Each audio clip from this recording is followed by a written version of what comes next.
Good evening. I'm John Batchelor. This is the John Batchelor Show. Gordon Chang, the Daily Beast, is here with me. Gordon, welcome back to the United States of America. You've been wandering around for the last several weeks. It's great to be back in the USA, but it's even better to be here with you, John. So thank you so much. We begin tonight with a favorite metaphor when I first learned about how Wall Street sees the world. It's called a dead cat bounce. I always liked it. I thought it was a bit cruel, but the story we're about to tell is not only cruel, but it's hard on dead cats, because this is about the Chinese economy and the apparent pause that we're witnessing now. Is it a revival? There's a piece up at the Wall Street Journal right now reminding you investors out there that this is not a good investment anymore. This is not the story of the year 2000 or the year 1995. This is a troubled economy, non-transparent. We bring on Fraser Howie, the co-author of Red Capitalism.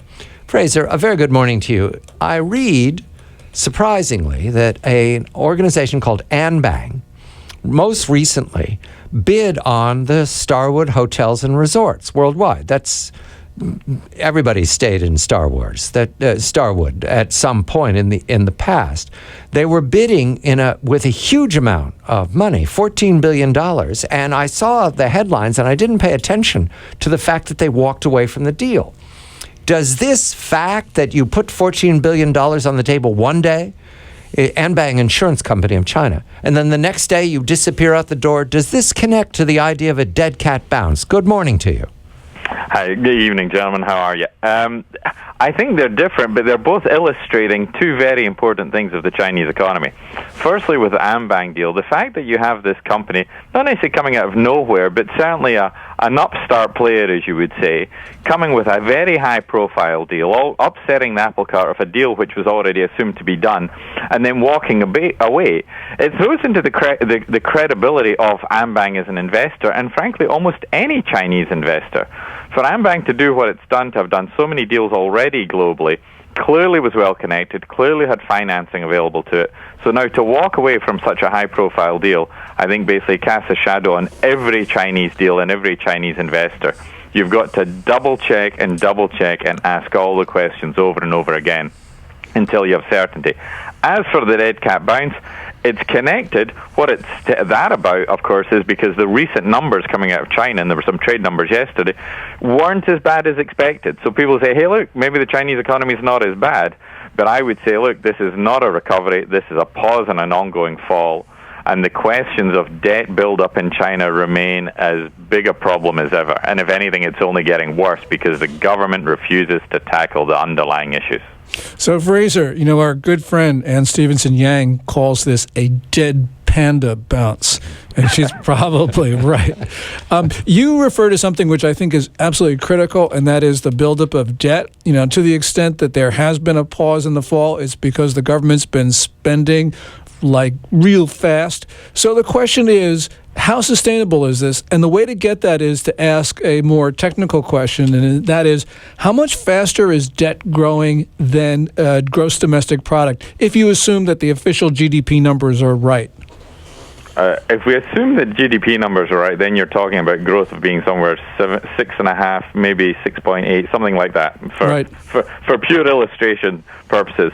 I think debt is probably growing certainly at least at 10% a year, and possibly more. The difficulty, of course, is we can trust the GDP figure, but we are not even clear about the debt build-up figure, because one of the things that you've seen in the economy is this creeping debt, I would call it, where many issues in China a decade ago, or many aspects of the economy were fully funded, i.e., when you bought a house, a large proportion of people in China were putting down 80%, 90%, or 100% of the house value in cash and not taking any mortgage. What you've seen is a growth in the build-up in mortgages, which is fundamentally fine, but also you've had a build-up in the subprime aspects of things, where people don't even put down a deposit anymore. They're actually borrowing the deposit to put down. And so you see this growing debt effect. Everything that used to be what we call in the financial markets fully funded, all of a sudden is being done on borrowed money. So that increases this debt pile, and it's not necessarily transparent in the overall figures. But debt growing at twice the rate of GDP I would say, is not really that unrealistic given where we are at the moment. Gordon, I learned from the Wall Street Journal's reporting here that China is buying overseas. The Starwood deal didn't go through, but it's buying at the rate of $96 billion this year, $106 billion last year. Why? If they have a troubled economy, why are they shopping overseas? I think the answer is because they have a troubled economy. What they're doing, especially private companies, is trying to put money offshore. You do that, you lessen your risk to China, and it makes a lot of sense. And even state enterprises are now doing the same thing, which is really astounding when you think about it. This whole thing about Onbong just is completely mystifying, as both you and Fraser have talked about. This is a company which has made a really sort of strange deal for the Waldorf Astoria, paying much too much and agreeing to a 100-year management contract with Hilton, which is just unheard of. People are just desperate to get their cash outside of the PRC. And so the Starwood deal would have been an attempt to get money out? Yeah, but as both of you say, I was actually stunned when they walked away from this because, as Fraser said, everyone just sort of assumed it was a done deal, that they had the cash, that they had the approvals, more importantly, and this was going to go through because Beijing would not want to get embarrassed by having a deal fall apart at the last moment, especially under mysterious circumstances. But that's exactly what happened. Fraser, I'm going to assume that Dodd-Frank doesn't reach all the way to Beijing, that you don't get to check their bona fides when they claim they have $14 billion. However, this deal suggests that we don't really know what they call cash, right? If we can't trust Anbang, who do you trust? That's a good question. I think I'm not necessarily sure Anbang was the one you wanted to trust. I don't necessarily know if it was a blue tier. It certainly had grabbed the headlines. It was a sort of a great Gatsby of the financial world. It appeared all of a sudden with a lot of money. I wouldn't necessarily say it was necessarily the blue chip investor. But if you're going for these, as Gordon says, if you're going for the high profile deals, if you've brought in high profile foreign investors as well, although as minority investors, then you've got to say you better have the money. And I think as this process was developing, there was concerns raised about where the financing was coming from. Anbang couldn't necessarily give the assurances or give the bona fides. But as you say, a lot of trust was riding on the fact that this was, for this type of deal to come out of China, you must have had government support. So surely it'll be okay. And yet, guess what? Once again, the Chinese government lets us down. The Chinese institution is not what it appears. It doesn't necessarily have that government backing or that support. And whether it's regulatory, whether it's financial, the deal falls through. It reflects badly on China and should be a warning lesson to anyone who's chasing after Chinese cash. Fraser, you talked about things not really being what they appear. And, you've seen some numbers out for the month of March out of Beijing, not only trade numbers, but also foreign exchange numbers.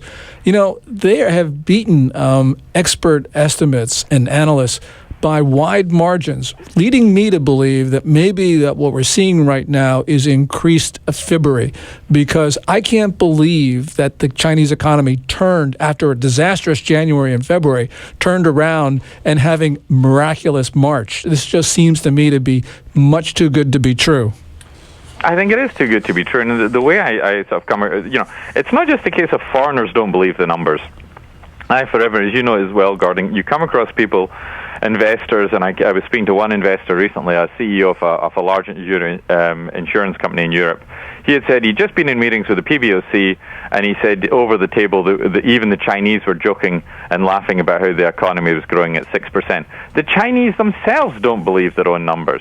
So why should we believe the numbers? And I don't think there has been a miraculous turnaround by any means. There may have been a slight pause in the fall, and certainly if they spend all that money, you would like to think it has made some difference. But the idea that somehow the Chinese economy's turned the corner, they haven't even started on the heavy lifting yet, frankly. In China, there's a vast amount of work to be done, reform to be done, cuts to be made, pain to be gone through, and it hasn't started. That will also slow growth. The difference is, though, that slowing of growth will hopefully bring about a more sustainable future for China. Instead, what you have at the moment is this continuous borrowing just to keep growth going is highly unsustainable. Fraser Howie, the co-author of Red Capitalism. He's in Asia. Gordon Chang of the Daily Beast. He's here with me in New York. And a recovery or a dead panda bounce. I'm John Batchelor.